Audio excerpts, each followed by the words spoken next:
আমার ভিডিওতে লিখেছে ২ যা একসাথে থাকে। তুমি একসাথে থাকো না কেন? কেউ লিখেছে, আচ্ছা তুমি কেন শ্বশুরবাড়িতে থাকো না? আবার কেউ লিখেছে, তুমি কি কারণে শ্বশুরবাড়িতে থাকো না? আবার কেউ লিখেছে, তোমার শ্বশুরঘরে না থাকার কারণ কি? দেখো আমি আলাদা আছি।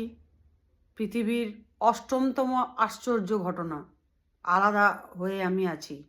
পৃথিবীতে আর কেউ কিন্তু আলাদা থাকে না। সবাই শ্বশুর শাশুড়ির সঙ্গে থাকে, যাদের সঙ্গে থাকে। আমি ৮ম আশ্চর্য আমি করেছি। তাহলে বলি শোনো, আমি এই আশ্চর্য কাজটা কী করে করলাম? আমার হাত চলে যায়। মুখ থেকে হাত চলে যায় পট করে। মুখে দুবার বলতে বলতেই হাত উঠে যায়। শ্বশুরবাড়িতে গিয়েছি, বড়জা বলছে যে এগুলো আলু পোস্তর মতন আলু কেটেছো, এটা মাংসর আলু কাটা হয়েছে? এরকম করে কেউ মাংসর আলু কাটে? আমি বললাম একই তো ব্যাপার হলো। খাবো যখন মাখিয়ে চিবোবো তখন আলু পোস্তর আলু আলাদা করে ঢুকবে আর মাংসর আলু গোটা গোটা করে একদিকে ঢুকবে নাকি? হ্যাঁ, না হাগার সঙ্গে গোটা আলু বেরোবে, মাংসর ঝোলের আলু গোটা বড় পাড়া ডুমো পাড়া আর আলু পোস্তর আলু কুচি কুচি, সেরকম তো কিছু হবে না। সব তো এইখানে মিক্সচারে একবারে পেস্ট হয়ে ঢুকে যাবে। সে কে পোস্ত আর কে মাংসর আলু, আলু আলু আলুর ওপরে আবার পোস্ত মাংস, কাটিং আলাদা বাটিং আলাদা, অত কি দরকার? বলার পরে বলছে না, তোমাকে যা বলছি তুমি তাই করো। বাস, আমার মুখে বেশি কথা বলতে পারি না, দিয়েছি কানে কামড়িয়ে এবার কানকে ফুটো করে দিয়েছি, এই পাড়ে দাঁত ঢুকিয়েছি, এইদিকে দাঁত আমার বেরিয়ে গেছে, হি করছি। আমার শাশুড়ি বলছি বাবারি দাঁতগুলো এদিকে বেরিয়ে গেছে। হ্যাঁ, দুটো দাঁত ধরেছিলাম, কানকে ফুটো করে দিয়েছি।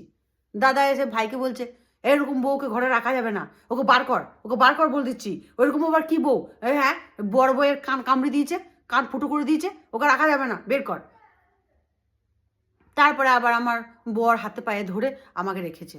আমাকে বলছে তুমি যেন আর কিছু করো না, এই কান কামড়িয়েছো ঠিক করেছো। বৌদি যদি কানটা চলে যেত তাহলে কানের পরতে পেতো একটা কানে, একটা কান তো থাকতো না। তাহলে একটা কান থাকতো, একটা কানে কানের পরতো। তোমার এগুলো তো ঠিক নয়, তুমি এবার আর কামড়া কামড়ি করো না। আচ্ছা বেশ, আমি বললাম আর কামড়া কামড়ি করবো না। তারপরে একদিন শাশুড়ি বলছে আমি পুজোটা করতে পারো না? পুজোটা আমি বললাম পুজোটা করতে পারো না আবার কি?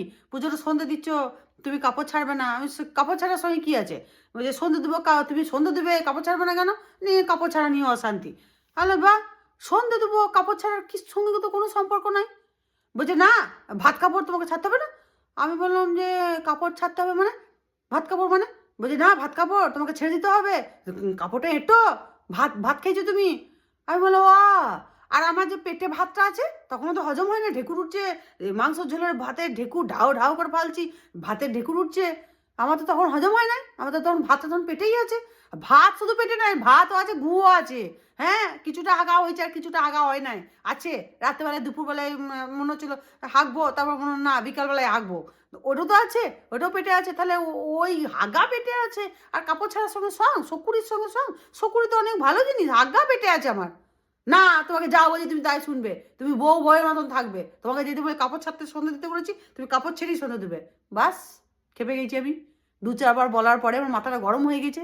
সেই হুড়কা দেখেছো? হুড়কা দুয়ারে পাশে নামানো ছিল, হুড়কা, হুড়কাটাকে ধরেছি গদাম করে শাশুড়ি পায়ে বেরিয়ে দিয়েছি। বাস, শাশুড়ি পা ভেঙে গিয়েছে। পা ভেঙে যাওয়ার পরে শাশুড়িকে দিয়ে হুলুস থুলুস কাণ্ড, সবাই জড়ো হয়ে গেছে। কে মেরেছে কে মেরেছে? বলছে মেজো বউ। হ্যাঁ, আমি তো ভয়ে বলছি যে এ বাবা, আমি হালকা করে মারলাম আর পট করে শব্দ হলো, ভট করে ভেঙে গেল, আমি কি করব? সেই গাড়ি মাড়ি ডেকে সঙ্গে সঙ্গে তার চাপিয়ে সব দিদার ছুটে গেল, ঘরে কেউ নয়, আমি একা।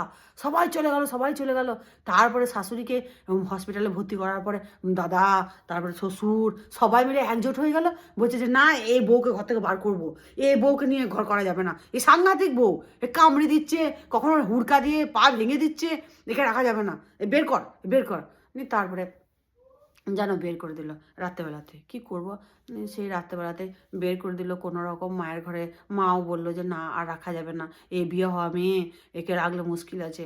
মা বললো যে না, সারকুড়ে জায়গা ছিল, সারকুড়ে জায়গাটা বা সেইটাও আমাদের ছিল না, সারকুড়ে জায়গা অন্য কারুর ছিল। এবারে মানে আমাদের ঘর থেকে জায়গা যখন হয়েছিল, ভাগ হয়েছিল, তখন সারকুড়টা অন্য কারুর হয়ে গেছিলো। সে তার কাছ থেকে চেয়ে মেগে কোনো রকম হাতে পায়ে ধরে জায়গা নিয়ে দেখো ঘরটা হয়েছে। তখন দেখি আলাদা থাকি গো। হ্যাঁ।